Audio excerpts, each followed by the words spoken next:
liboso munguna na yo. Combat spirituel défensif consiste à attaquer quelqu'un tant que mutu assis à côté de lui. Tant que mutu assis à côté de la vie na yo.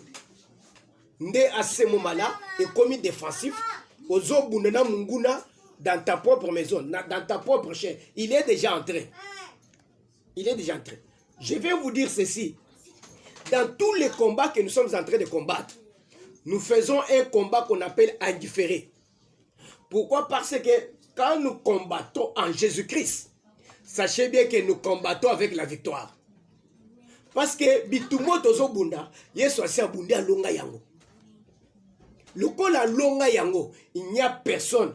Oyo soki yo lelo, ozo sambele na kati ya solo, pe na kombo na Yesu, mutu akolonga yo akozala te. Pourquoi? Parce que mutu yo ozo sambele, ozo belela, asi alonga mutu ayambo. Pe a transférer victoire à et pas d'abisson. C'est pourquoi les combats, pour que les combats soient un combat, nous devons combattre au nom de Jésus-Christ. Pas au nom de Kintuli. Pas au nom de Kajima. Pas au nom de Mwamba Yesu. Pas au nom de Zambe. Na benga na Zambe ya Martin. Lukuta. Sokozo Zambe ozo benga na Zambe ya Martin. Bademo bako kendete. Bademo bakendaka na kombo na Yesu. C'est le nom de Jésus-Christ qui fait trembler le diable. Oyezo lingisa Satan. Oyezo lingisa esprit de mort. Oye lingisa kaba malade. C'est le nom de Jésus-Christ. Je vous dis, et aussi Jésus a aussi ses principes. A aussi ses principes. Alors, c'est pourquoi nous parlons du combat spirituel. Zamba Ibsakibisoke, la deuxième moitié de l'année, le diable est en train de préparer la carte à déjouer Minduki Naye, à télémisser en haut, l'icolo même Yabana. Comme on a bana bakubanda kobela, c'est pourquoi Zamba Senga Biso, Bayaka Nabana, Tosambela Bango, Tosengela Bango protection. Et le diable a télémis ma casse na Minduki Naye pour te renforcer à lui, pour l'année na échouak. Na première moitié de l'année, alors aligner, renforcer mesures pour amatisser niveau. Allez, c'est pourquoi biso église, to cause la distraité. Il faut toter les manaba prière. Il faut to compte na kata combat spirituel. To détruire mon na biso. Je vous dis, ba armo to boaka. Moto to boaka ezaya solo. Et tungi saka bangona na biso. Et pesa kabiso victoire. Ni t'étais ce fait-là. Aujourd'hui, peut-être Nganayo, tout ce koufa. Le camp de l'ennemi a été toujours en débandade. Nganazo solo na bando qui bazo se repentir. Alors que papa, moto ekitaka, ekenda ke salaka. Salaka, comme sous to fani na réunion na butu, tozo sala réunion. Toyo kaliboke ya moto ezo ki biso. Pa to paze nanu, chef na biso ala linase. Papa, to panzani mwana bendani. Aïe toko kuta na deuxième jour. Balibi to localiser moto ane uti wapi. To ye ko découvrir côté moto eye to le chef wa conseiller biso. Alibi ke soki toko loka to tika bango. To ke nazele mususu. Omoni moto na Zambé devia ka carte ya diable. Non, wanando ki azo se repentir. Pour dire quoi? Il y a force à continuer avec des prières. Ma prière ya moto boaka et kenda ka pesa la comme ça. Ça comme ça. Même ata oye tie mal à l'aise ba locataire na bino moto bozo boaka wana. Locataire n'est pas tranquille. Moto ayoki penza ke azoko ko bimate. Ko bimate. Ko la pambola yo. Alors, nous parlons du combat spirituel offensif. Dans le but que Bisobane dans Zambé, nous devons beaucoup plus prier pour ça le combat spirituel offensif. Cause la tête que Satan a compté dans le pour obanda ko sambela pour abima. Non. C'est l'offensivité que nous devons appliquer. Attaquer l'ennemi de l'un. Détruire l'ennemi de l'un. C'est ça notre problème. Alors, nous avons dit que le combat spirituel offensif comment ezali ko résulter ndeni noko koyeba ke je peux combattre offensif parce que pour combattre le premier il faut connaître qu'est-ce que tu fais ozo bundisa nani okoko yale boye dans les déserts dans quand il y a des ordres de moto na tindi moto wa kende batuni wo nazo bakele batunyo soyo bazali koto moto te nous devons avoir des précisions. Paul dit que je ne frappe pas comme battant l'air, mais je frappe avec précision. Il faut avoir la précision de ce que tu es en train de faire. Il faut montrer dans la destination. Il faut prier dans la destination. Au destiné, il y a quelque chose. Alors, les combats spirituels offensifs consistent à détruire le plan de l'ennemi. Pour détruire ma bongisi ya Satan likolo ya mwana na Nzambe. C'est-à-dire le plan, c'est-à-dire eza eloko moko na ne komeliote, mais vous êtes en train oso yebi yango, ozo attaquer yango de loin pour te ekokisabate.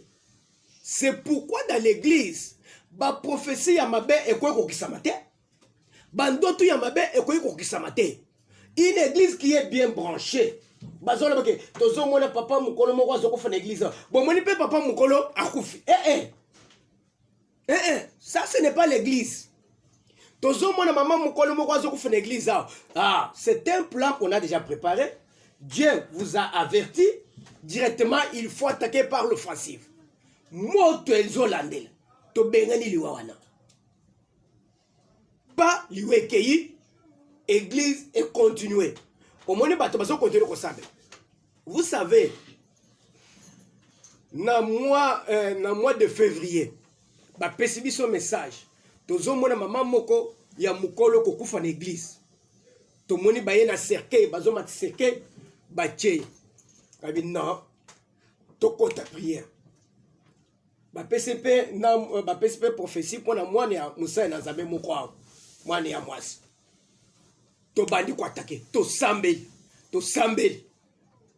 directement maman oyo balobaki wana eza nani aza omoni mama oyo akombola biso na kati ya omoni que elle est déjà affaiblie ba malade et c'était préparé que akufaka to tumbi moto pas kaka malade balobi que akobela malade boy après malade wana akukufa to moni malade wana attaquer ye to landelier to sambelier to bi na église na biso muto akukufa te ba a se ressaisir la Bible.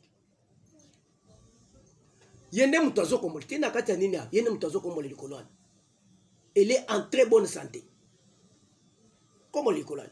Mwana ya Musa na Zambwa na buto appliquer crise ya gastrite. Pas dinga wali bika ko piquer crise ba ko memana hôpital ya kufa appliquer crise le col to sambel to bengane ke spedemo ba memie pe na hôpital ba soigner ye azongi normal afandi bien. Et jusqu'à présent l'église est toujours bien. C'est ça l'église. Et ça te que ba le vito so mona playa liwa ba moni mutu akuf kaka. Wana za église te. Soki boko mona makambo bongo bandi ko ya, faites attention. Ils ont se répété, faites attention. L'église est là pour attaquer à l'offensive, détruire les plans de l'ennemi. Et comment on peut connaître le plan de l'ennemi? Le plan de l'ennemi, on peut le connaître soit, 1, par la prophétie, 2, par les songes, 3, par les réalités où ils ont vivre dans la famille nabiso. Dans la famille nabiso, à la fin de chaque année, ce sont des réalités. Mais tant que à la fin de chaque année, alors, na année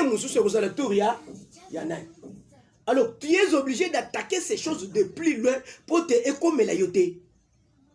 Ce sont les réalités familiales. Oh, ils vivre. Ils vivre. Ba réalité où ils yeba, yo moko yeba. Alors, nous sommes encore sur la prophétie.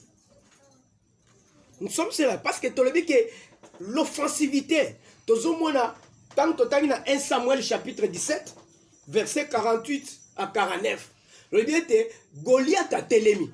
Azolo ba le dit que ceux qui bon appellent Azam Moutia Makasi na télémi. Bon, mais c'est pas Moutia Makasi à télémi. tangu ya kotelema to bunda na ye tangu na kolonga ye directement na kokanga bino bokotika na boumbu na ngai.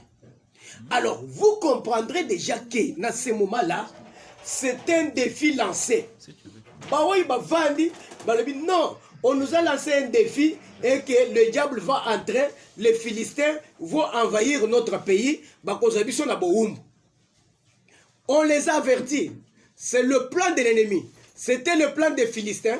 Plan ya ba Philistins zalekinini ba bundisa ba Israélites ba kende ba konza bango ba Israélites ba comme ba esclaves ya ba Philistins. C'était ça leur plan. Alors à ce moment-là, comme c'était leur plan, maintenant il fallait attaquer Goliath avant qu'il entre à Jérusalem.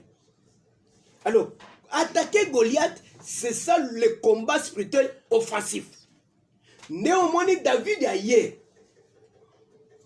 Aye a récupéré Azui lance pierre naye, Azui mabanga naye. Bible dit qu'il a pris 5 pierres, Nde Atiena Jibesir naye. Alors bien te mutuana, toko permettre yete que à côté na Israël aya ko konza biso. Ne permets pas que le diable entre dans ta maison. Ne permets pas que les sorciers entrent dans ta maison. Bazala musika na ndako na yo. Bazala musika na bana na yo. Bazala musika na santé na yo. Alors ce qui permet que le diable soit loin de toi, c'est la vie de prière. Et la prière faite au nom de Jésus-Christ. Prière faite au nom de Jésus-Christ. Nde ozomona David a attaqué Goliath. A bomi Goliath na frontière. Ba Philistin ba panzani. Ba kota kite. Nous voudrons que tous ceux qui s'assemblent pour nous déstabiliser vie na yo cette année, Zamba panza bango. Amen. Mission na bango est reçue, hein? Nous sommes là pour faire échouer les cartes de l'ennemi. La mission de l'ennemi. Oyo Satan a sa comploté contre vie na yo et ko kisamate. Ba Philistin ba si ba complotaki. Alors, ceux qu'ils avaient déjà comploté, cette mission-là a échoué avec David. Je voudrais que tu sois un David dans ta maison. Vous avez David dans la famille, et tes complots sur Satan, les colonnes en yo et kokisamate. Même matin, ça a arrêté que Mboulo ya va ici, au Kundamouane, aux obéissants. Eko kisamate. Oh, Mboulo ya va ici, il faut koufa. Eko kisamate. C'est ça le plan, le travail de l'église. C'est pour faire échouer le plan de l'ennemi. Pour faire échouer la carte du diable.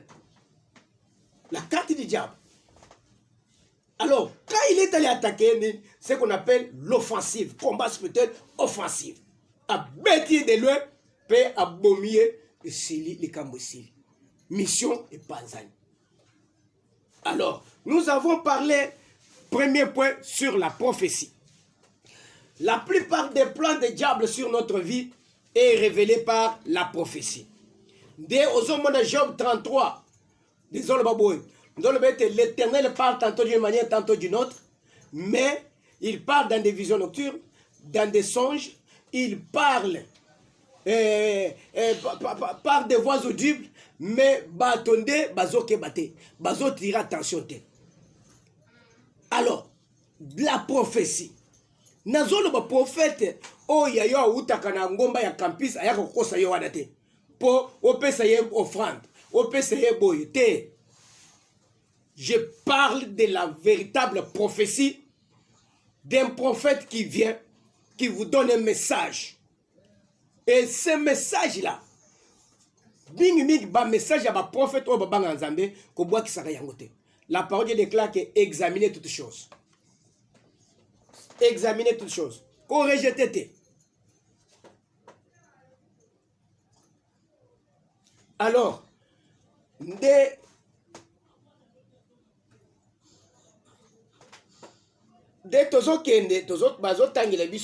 Rois chapitre 20. Ouais, papa Jean-Pierre Otalibiso, des Rois chapitre 20, à partir du premier verset. En ce temps-là, Ézéchias fut malade à la mort. Bible le bete na tangwana. Ézéchias a komaki kobela. Malade na ye ezaki kumemena liwa. Le prophète Ésaïe, fils d'Amon, vint auprès de lui et lui dit, prophète Esaïe moine Amon aye pa na ye azo yebisa ye. ainsi parle l'Éternel. Yoka prophétie. Donne tes ordres à ta maison, car tu vas mourir et tu ne vivras plus. Pesa ordre na ndako na yo, pote okokufa okobika te. Ézéchias tourna son visage contre le mur et fit cette prière à l'Éternel. Mbala moko Ézéchias ayoki bongo a tourné elongi na ye na mur abandi kosala prière et pas na Nzambe. Ô Éternel, souviens-toi que j'ai marché devant ta face avec fidélité et intégrité de cœur. Alebete o Yahweh Nzambe kanisi ete na tambola liboso na yo na bosembo nyonso na kokangama pe na kobanga kombo na yo. Et que j'ai fait ce qui est bien à tes yeux. Na sali oyo ezali malamu na misu na yo. Et Ézéchias répandit d'abondantes larmes. Akitisi pinzoli ebele na misu. Ésaïe qui était sorti n'était pas encore dans la cour du milieu. Tango Esaïe abimi akomaki na katikati na lupango te. Lorsque la parole de l'Éternel lui fut adressée en ces termes. Mbala moko liloba na Nzambe elobeli ye. Retourne et dis à Ézéchias, chef de mon peuple. Zonga yebise Ézéchias mokonzi ya mapinga babuli bota na ngai. Ainsi parle l'Éternel, le Dieu de David, ton père. Yahweh Nzambe, Nzambe ya David tata na yo alobi boye. J'ai entendu ta prière, j'ai vu tes larmes. Na yo ki prière na yo pe na moni mai na misu na yo kokita. Voici, je te guérirai. Talete na kobikisa yo. Le troisième jour, tu monteras à la maison de l'Éternel. Mokolo misato komata na ndako na Yahweh Nzambe. J'ajouterai à tes jours 15 années. Na kobakisa na mikolo na yo 15 années. Amen. Amen. Amen. Amen. Vous comprenez la prophétie, le plan qui devrait arriver à Ézéchias. On peut le plan soit de l'ennemi à travers la prophétie. Prophétie zawana pona kofongola bato banzela pona kolakisa bato eloko esengeli basala. Yo ozo prophétie on nous négliger pourquoi? Qu'on néglige la prophétie. Parce que la prophétie quand il parle, quand Dieu vous parle, il vous parle normalement. Luka oyeba recommandation eza ni. Awa Ézéchias a eu prophétie mais a eu recommandation te. Mais biso to ça coûte bien. Zambazo peut se prophétie a pesi na recommandation ya kosale. Deni no ko s'en sortir na likambwana. Mais awa Zambazo ibisa yeboy. Azo c'est Ézéchias que yo malade yo zanangoy et comme na liwa. Pesa ordre na ndako na yo. C'est-à-dire quoi? Chama kamunyoso na mulongo. Sala ba testament. Pesa mutu nyonso loko na ye. Bisika ezalaki ya ba problème ba difficulté. Zongisa kimia. Tia solution. Bongisa. Na ndako na yo. Okufa. Otiki ndako en bon état. Lelo batebele bazo kufa. Bazo tika ndako en débandade. Bazo tika bana en débandade. Bazo tika ba nyongo ebele. Afutite. Yo kufi otiki ba nyongo ebele. Yo kasi kote okende komona bolamu. Okomona mutu so ya zo le bembe. Yo kanisi ke azole le pona po tema pasi ya mutu ya kufi bolingo te. Azole la nyongo na yalibike awa kufi mutu akufuta nga nyongo akozala wapi? Akozala wapi? Tu meurs, tu n'as pas laissé l'ordre. Dieu nous a encore donné le temps. Yakocha ordre na vie na biso. Yakocha ordre na banda ko na biso. Namonde kumoko akufi balali se na se. Heureusement mikolo yo ba adopter loi ke soki mutu akufi ebembelongo mort ekemba la moko. Mais tango ebembeza ko ya na ndako toza komona makambo ebele. Mwasi ya mobali azole la lelia. Atala boye. Amone ngambe mibali ba telemi na mama na bango. Bazole la papa papa. Oni mama wana kati nani koli. Avandi azota. Après atelemi. Atoni yo zanani na bano zali. Kasi mobali na ngai yo ya kufi yo. Bano yo bana na ye. Ka! Bano bakomi mikolo boy. individu aza kokosa ngai mama ye atali na nini atelemi ondira azolela azoloba Freddy musalo oyo kosala na mokili yango oyo oye kokosa ngai mwasi na bana ebele boyi mbata na ebemba bakolo ebemba batebi yo obeti mwana biso zelo komona tokolo alebi alungo kuna nakolela lisusu te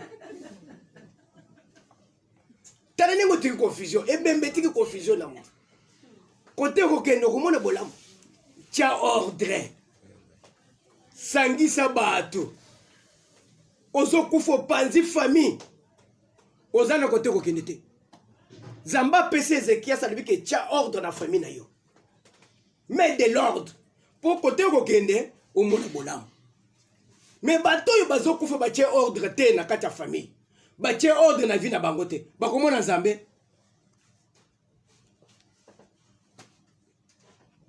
Amen. Zamba lebi tia ordre okokufa uzana malade ozobela malade wane komona liwa nde Ezekiel Satan alobini azongi. Il n'a pas la recommandation qu'il a eu que tia ordre na ndako ya lebina ko tia ordre te ngai nazo sambela abaluki atali pa na Nzambe abandi ko sambela tango asambeli esili au même instant Nzamba zongis le prophète abise que yebise que nabikisi Dédé nabakisi 15 ans na bambula na ye. La prière peut changer beaucoup de choses. La prière a toujours changé beaucoup de... Une prière faite avec tout son cœur. Prière où il moutozo sale, liboso na Nzambe. Nzamba songaka ye. Ba prophétie nyonso bimelaka yo. Soki ozonge pa na Nzambe osambe. Nzamba kobondela yo. Pe Nzamba kolongisa yo. La prophétie ayant pour révéler le plan. Oye c'est là qui pona tinana. Ndeko ya sambe. Pe a changé plan et changé. Liwa est changé et komi bomoy. Changé comme bomoy. Alors aujourd'hui nous pouvons dire quoi? Que la prière d'Esaïe, Esaïe prière explication, Esaïe peut prière et combat. Parce qu'il a pu chasser l'esprit des morts. Puis chasser l'esprit des morts. Je vous dis dans la prière de combat, il faut tout d'abord au tala, qui dit la prophétie sur toi. Prophétie est l'obélionin. Makambounine bayebisango na kati ya prophétie. Nde à partir ya makambwana, nde okozo moyen ya attaquer. Tu dois prier conformément à la prophétie.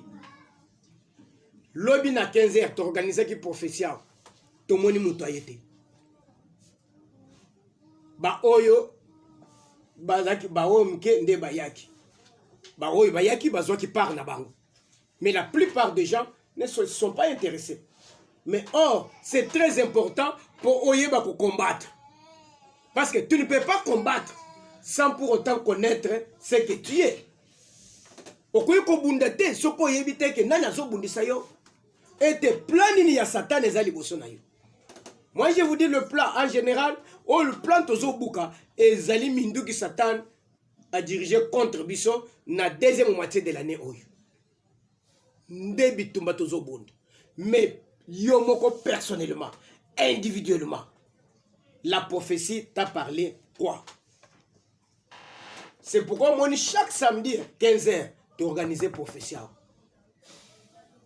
S'il y a un plan de l'ennemi, vous pouvez attaquer yango, ou déstabiliser yango. Ou déstabiliser yango. Au moins, on ne le fait pas par hasard. Mais tozo salango inspiré par Dieu. Ponatina na yo. Oyeba, comment tu peux te sauver. Nous ne voulons pas à ce que et l'autre moko elo ya poissa.